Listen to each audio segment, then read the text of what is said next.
What about it, YouTube? All right, delving off into the manosphere a little bit.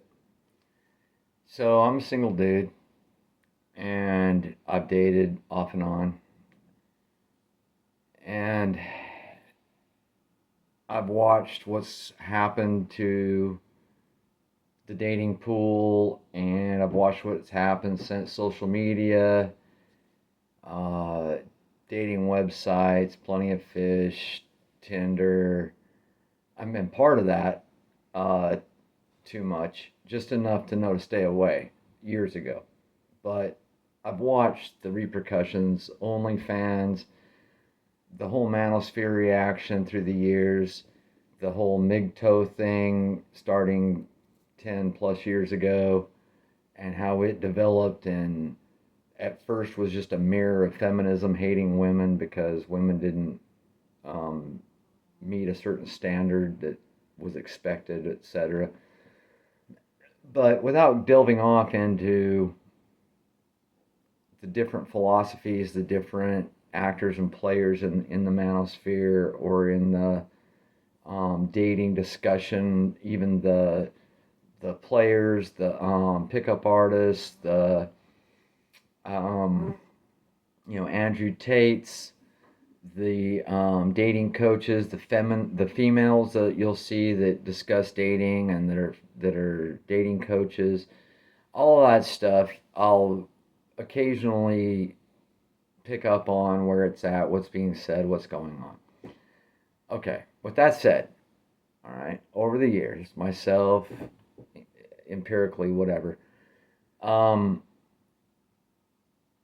the internet comes out, and now you can have access to whatever you want to see.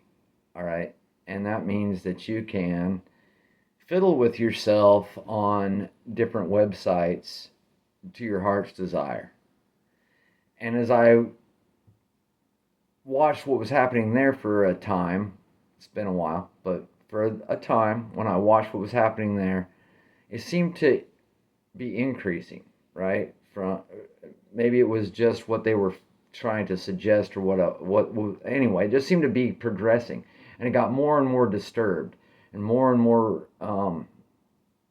wrong, right? And more strange, like situational, like stepmom and stepson, and okay, and then of course the whole backdoor stuff, right?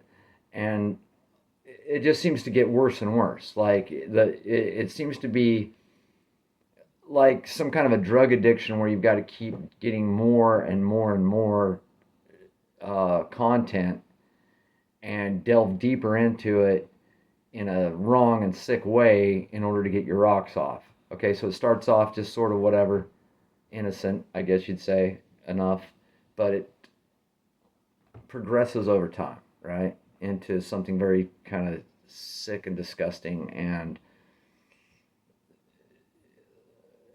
anyway, okay, so there's all of that, right?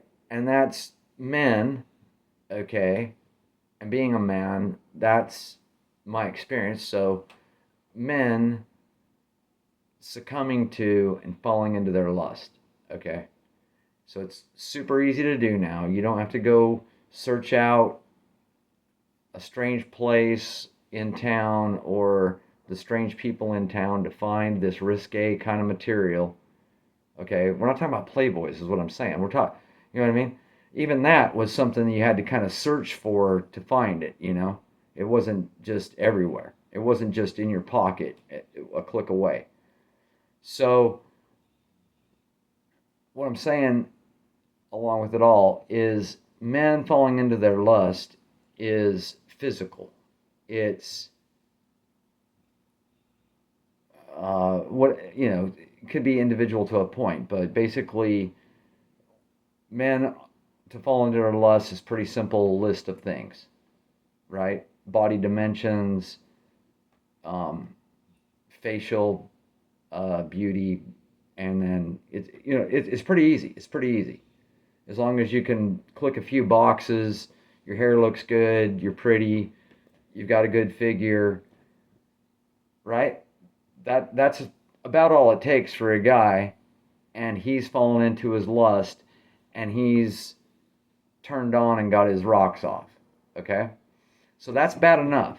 When society, when the internet, when everything else makes it so readily available, and so men can behave this way. And what I'm getting at is that this is destructive. It's destructive to relationships. It's destructive to the family institution. It's destructive to children, right? Even now, the whole idea of, are we going to have another generation of kids come up? Because where it's at now is just terrible. But there's something, I'm finally getting to it, 6 minutes in, hope you're still with me. There's something that I think is not addressed enough. If it's out there, I haven't heard it yet. And so there's something that's not really included in all of these different discussions about relationships, the state of things, the manosphere, the feminists, all of it, right? The whole men and women and family and coming together and pair bonding, okay? That whole discussion of, generally speaking, pair bonding, okay? What's not talked about is when women fall into their lusts and the differences thereof, and the dangers and what happens when women fall into their lusts. So what is that? So like I said, men, it's physical. It's just an easy, objective, short list. That's why these chicks can get on OnlyFans or whatever, Instagrams or whatever, right? And just start attracting attention, because that's all that's required. But for women, when they fall into their lusts, they fall into a fantasy,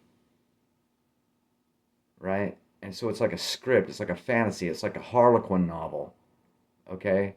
And so that's why all these player things and all that's trying to tap into that base animalistic female nature. Whereas the base animalistic male nature is one way, like I said, very physical and straightforward. The female falling into their lust is much more obscure, because it involves fantasy. It involves living in a fantasy world. Okay? Now, for men, that's a disaster. Men don't think that way. Men don't try to think in a fantasy world. It's not our gig, not our, we're not. So for a man to try to create a constant Harlequin novel situation of sexual tension and, right, that women require when they've fallen into their lust, it's an impossible task that can never last very long. And then a woman gets bored and she's looking for that next turn on, that next Harlequin novel, that next fantasy. And that's how all these infidelities happen on the female side. Not that men don't cheat, but when men cheat, right, it's just because of opportunity and that physical lust that's there at the, it's place and time and opportunity kind of thing. With women, it's calculated, and the whole betrayal, and if he knew what I was doing right now, and oh, he doesn't spend enough time with me, and he doesn't meet all these needs I have, and so it's okay, and it's all part of the fantasy. It's all part of the Atlas Shrugged novel, right? Where Dagny's screwing around with Reardon. It's that dark ecstasy, that sexual tension, that I'm doing something naughty, I'm a naughty girl, but it feeds into that lust, female lust, which is fantasy based.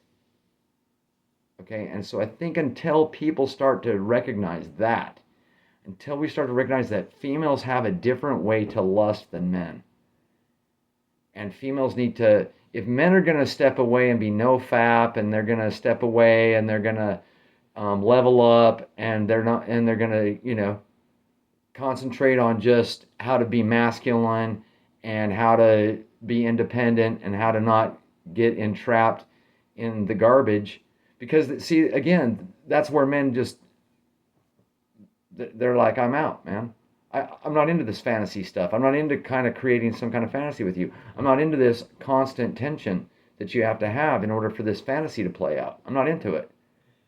Okay? So as guys go their own way, whatever, in their own way, I'm saying some of it's retarded, but then again, some of it's just self protection.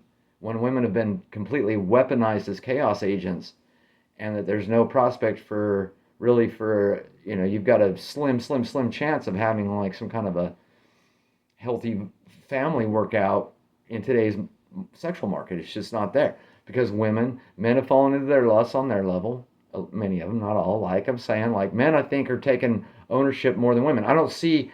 That's what I'm saying. I don't see women stepping up and saying, okay, we're going to confront ourselves. We're going to take ownership. We're going to, instead of being just shameless and selfish, we're going to start taking ownership. We're going to level ourselves up. We're going to start thinking about what we can do to be better in relationships and how we approach men in relationships. And we're going to start with throwing away our lusts, which means throwing away the fantasy.